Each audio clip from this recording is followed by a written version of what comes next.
So he was fun to watch because he was so coolly rational.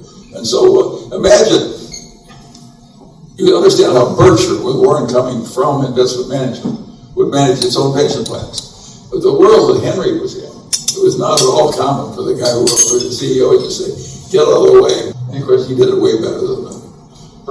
Because they had silly rules and conventions, and he paid no attention to those. Another thing he did was, and Berkshire's done the same thing, is he was willing to, and he was quite comfortable owning both kinds of things. Many CEOs can't stand having anything around there not dominating. But that's not Henry, and that's not Warren Buffett. So there are some very close parallels. The thing that's interesting about it is when Henry was buying in his stock in gobs, that was a very uncommon thing to do. And now, of course, it's very common. You could say Henry has triumphed, but Henry wouldn't be buying in a lot of his stock. A lot of people will buy in stock now after it's selling for more than it's worth. They like promoting their stock higher no matter how it's valued. And people like Henry and Berkshire are going to buy our stock when it's cheap. It's amazing. We haven't had another Henry in a long time. You start to think about it. Who else is like him in Singleton? It's been a long time since he's dead. Isn't like we don't have a lot of smart people in the United States. But it's hard to think of somebody else you'd say is another Henry Singleton. Tom Murphy's another CEO. Yes, but Tom is a very talented human being, but Tom can't play chess blindfolded. That is correct. That is correct. Neither can I, by the way. He also had a long run in the chair. Can you share some of the characteristics you feel like made Tom Murphy so good? Well, Tom was marvelous. And what Tom did was he delegated enormously. And it was really important he went and did it himself. Very simple. And Henry was very simple. As a matter of fact, one of the last conversations I had with Henry, he called me, and he knew he was dying. He wanted to sell Teledyne as his final act to Berkshire for stock. And I said, Henry, we're not going to issue stock or give away a lot of businesses we know and like and understand to get into a lot of business we don't know and don't understand. It just can't happen. And he went on to do what he did. But it's just amazing how well he managed everything. You aren't going to see many Henry Singletons in your lifetime. He was valedictorian in his class at MIT. He was valedictorian everywhere. We talked a lot about the power of the fiduciary gene, Charlie, and it sounds like a lot of the people we're talking about certainly had those, the individuals had that in common. And it reminds me that you've considered yourself in the top decile in valuing the power of good and great management, and you commented to me how you've still underestimated it your whole life. Do you have any thoughts or comments you'd like to share around us and how you've identified great management?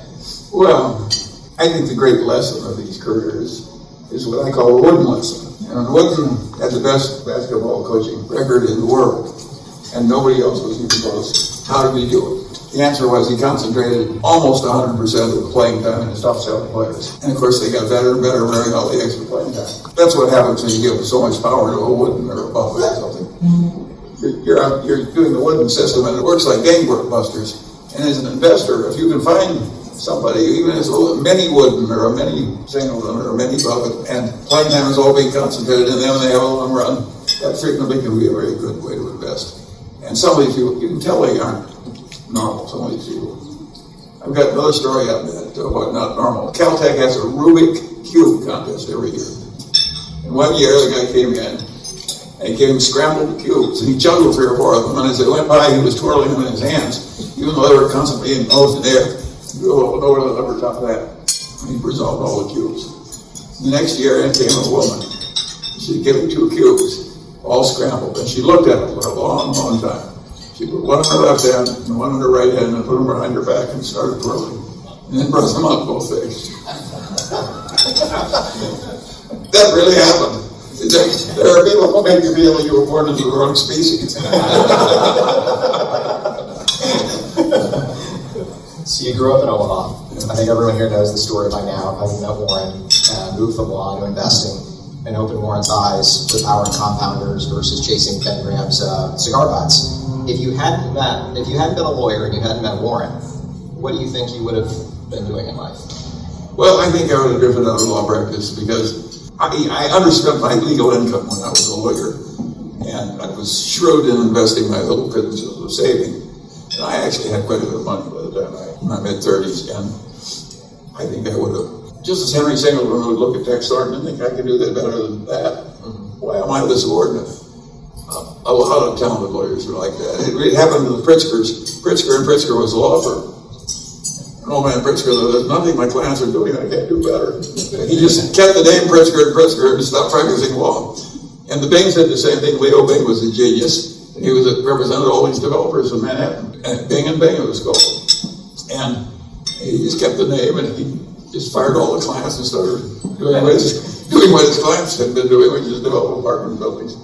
So we're always going to see some of that. But there aren't many people who can do it. There aren't many Singletons and Pritzkers and Bings. Leo Bing was so smart you can't believe it, building those buildings. Every time he built one of those big apartment houses, he bought a brownstone, about 4 brownstones, but nobody could ever interrupt the view. And it was just such a logical thing to do it. And that's the way Hank Singleton was, just so remorselessly logical. You could say that a life like Singleton's, what it demonstrates is the vast power of being remorselessly rational. That's actually a good transition to the next question. So I've anticipated well. Henry, yourself, Warren, fiercely independent thinkers, which I've heard you attribute in no small part to your experience as a child in the Great Depression. When asked how old you were by Becky Quick when you figured out the secret to life, you said, quote, 7. When I realized everyone was a little bonkers and there's so much irrationality in the world. He went on to say you want to make money to have independence in life. Coming back to the last question. So the Great Depression was understandably formative for you, but many people's world shrunk dramatically while yours seems to have opened up and laid the groundwork for the mental models and so forth. Do you have a formative experience that's seared into your memory from when you were 7 or from the Great Depression that has led to all of this? Well, of course it was an advantage to see the Great Depression. There had never been a depression that long in the civilized world. It just didn't go away.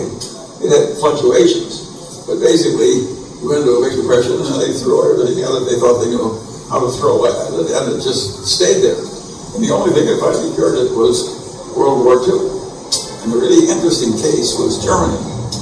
Germany had wiped out its currency in the Weimar inflation immediately following World War I and created vast hardship. But when Hitler came in with his crazy paranoia and wanted to rearm and so forth, he created this big artificial Keynesianism. And Germany, in spite of having debauched its currency, by the 1938 came along, and Germany was the powerhouse of Europe. The accidental Keynesianism of Adolf Hitler had restored Germany, and the new Reichsmark that Hitler created, even though it was spending money like crazy on war preparation, that made it a very strong currency. And by the way, I think the government should be issuing the currency, not a bunch of private, what's. What happened at 7? Well, Becky, but I could see something very interesting. My father had this brilliant friend whose father had been the chief mathematician at the University of Nebraska. And he played the violin, he was mechanically gifted, he was an enormously talented man. But he'd been very poor because in those days the mathematics professor at the university got paid practically nothing. And this man had conquered poverty, years of scholarships and 90-hour weeks, and getting surgical residencies and so forth. And he finally, and of course I loved him and admired him, and I treated his house as an alternative house for me.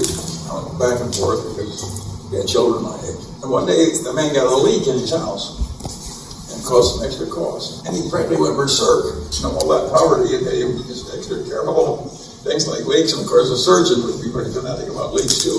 At any rate, he went berserk a little bit, and I thought, oh God almighty, here's this genius going berserk. In a world where even the geniuses are that nuts, I have a chance. I remember Warren telling the story. I don't know if you were with him or not. He went to Vegas when he was quite young. I think he was my age. And he said, boy, he saw all the irrationality taking place. He said, I'm going to do okay in this world. It's the same idea exactly. Yeah. There's going to be opportunity. There's so much irrationality out there. And of course that occurs in the investment world too. Sure. You've mentioned, you've often said, in fact, we should all find ways to learn from the imminent dead. And some of your heroes, not exclusively, Kuan Yu, Otto von Bismarck, Deng Xiaoping, George Marshall, they all seem to have this sense of duty and honor as a common thread. You also talk about the rarity of the fiduciary gene, which they also seem to exhibit. Are there other traits you see in these individuals that led them to become your heroes? Well, I like the fiduciary gene. Think of the difference between somebody like George Washington, who voluntarily left power, setting it as an example, and these paranoid rulers who come into power and start killing people just to stay in power, saying this subvert the systems and so forth. And of course the George Washingtons are way the hell better. I don't know exactly how you make George Washingtons and why you get Kim Jong-un or something when you some other place. Certainly the George Washingtons are better There's one thing the current world is teaching us is our forefathers who gave us term limits they understood human nature. They were trying to prevent some major risk. And it's worked pretty well so far. A couple exceptions here and there. Yeah. Oh, yeah. No. We've had people who tried to. We've had several attempts to take over the United States, including Aaron Burr. In addition to being an independent thinker, Charlie, you have an insatiable intellectual curiosity. I think that's why everyone who's here this morning and admires you, which leads to an incredible range of interests. And I've heard you referred to many times as a polymath in a world that's full of specialists and seemingly increasingly specialized. I don't know, modern day Ben Franklin. You and I talk about Ben Franklin a lot. Have you had a chance to see the Ken Burns PBS special? I loved it. They pointed out that he held slaves and he never freed them and so on and so on. He wasn't perfect. No, I love Franklin. You should all see it. But I don't think Warren goes around making these videos and saying you really don't need to be very smart to be a very successful investor. And I think Warren is right on that. It's a field where the temperament isn't that they have the extra mental horsepower that Henry Singleton had. That is helpful, but it's perfectly possible to do splendidly well if you have the right temperament and just go at it over a long time.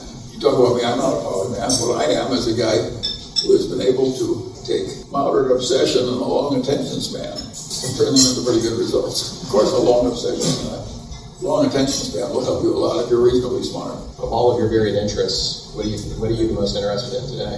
Architecture? No, I'm more interested in the investment operations of the world. I'm interested in the others too, but the ones I can't fix, I don't spend much time about. I don't know how to fix a paradigm world. I'd love to be able to wave my hand and solve that problem, but I don't think that's given the man to fix some of those problems. So I just stay away from the problems that can't be fixed and pick the ones. I don't like unlimited failure. I don't want to fish forever and never catch a fish. I have to have some reinforcement. And so I pick some things that can be done and then do them. But I do think that if you're reasonably obsessed with something, even if it's intermittent, and you have a long attention span, so you keep working over the serious problems until you stumble into an answer, that's half the secret of life. Invest. Well, these buildings I've been talking about, you'll kid me because I don't have many windows on it. The Munger building at the University of Michigan's a little shorter windows. That's because it's so damn big in footprint. It has an automatic window shortage. Well, how did I decide to do that? Well, I knew the students would be better off close together. You get them close together, I'm going to get window shortage. Absolutely unavoidable. And so I figured, how the hell can I handle this? Well, I went to the cruise ships and figured out how they handle it because they were keeping people very happy. And most staterooms, not most, but a lot of staterooms on a cruise ship can't have real windows. And they used artificial windows, and they had a system where you could leave your own place and go out to light and air and all kinds of things. So I just copied cruise ship architecture. What kind of a mind in designing a dormitory imitates a cruise ship? Well, that's what my mind does. And you can see it's coolly logical. That's the kind of mind Singleton had too. He just was coolly logical. But if you don't think of the cruise ship, you get the wrong answer. I think you told me a story about how the window, I've never gone on a cruise, but the windows in the cruise ship, they actually have motion and so forth and so on, which I think you incorporated in the Michigan building, if I'm not correct. Well, what the cruise ship did, what Disney did, of course, is for a long time, he charged more for the room with an artificial window than he charged for the one that had a real window. They stopped doing that finally, but they did that for years and years and years. Now, the reason for that was that a Disney window in a cruise ship was an artificial window. A little starfish came up and winked at your children. And of course, the real window wouldn't do that. You also use prefab material in Michigan, if I remember correctly. Is that right?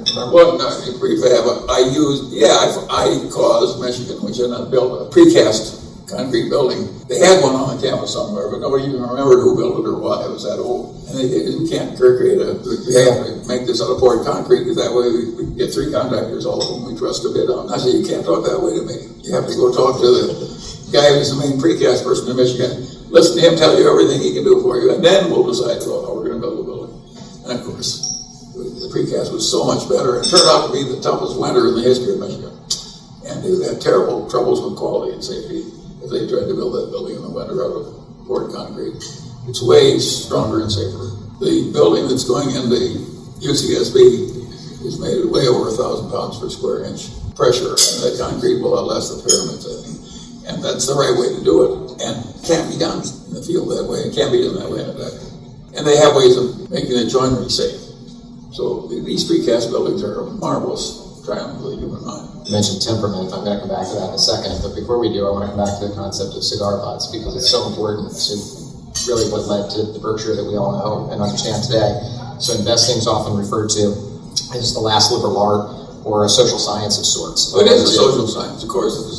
And that plays well into your kind of varied interests and so forth. And so coming back to this transition that you helped Warren find, going from cigar butts to compounders, was that a sudden or a gradual awakening for you? Was there an epiphany of sorts? Practically everybody who's smart eventually makes that transformation that they think about investments. Of course, if you get into a great company with great competitive advantage, stay in for a long time. That's the easiest and biggest money you can possibly make. But it's so hard to do because they bid the great companies or things that look like great companies up so high that it makes that strategy not work. Remember when Morgan banking, they charged a quarter of a point, and they bought the Nifty 50. They said, we don't care about the price or anything. It's got to be in the Nifty 50. And of course, it was like a self-creating prophecy for a while. But when it went blue, it was very unpleasant. So that's the trouble, is that the money sells so high priced that they make it hard for you again. But wouldn't you expect that? Why would you expect that something everybody could see, some great company? Of course, they're going to bid the price up so high that maybe it's not such a good investment. Was there one stock or business or industry that you recall kind of turning the light switch on for you? Because Warren was in the investment field before you were. You got to remember that Warren made a lot of money running his Geiger counter over the detritus of the 30s. And he'd find something he was selling for 1/4 the liquidating value, and he'd load up. And so for a long period of time, he had a happy hunting ground. All he had to do was go and list liquid securities and slowly buy them, and he could get these ridiculous bargains. And those bargains went away, so he really had to change. Now, they haven't gone totally away. It isn't like there aren't some companies that are not great businesses, but they're still a good investment. I can remember Valero Petroleum, one of the biggest independent refiner. I bought that stock personally at $17 a share. It was at LIFO inventory, huge, buried reserves, selling below book value. It was just an incredible bargain. But it was still an ordinary, tough commodity type business. And when it got tripled, I sold it. It's doubled since then. But that's a lot of years ago. But it's perfectly acceptable to invest in the Valero Petroleums of the world. But I think the people who tend to get the best results are these fanatics who just keep searching for the great businesses.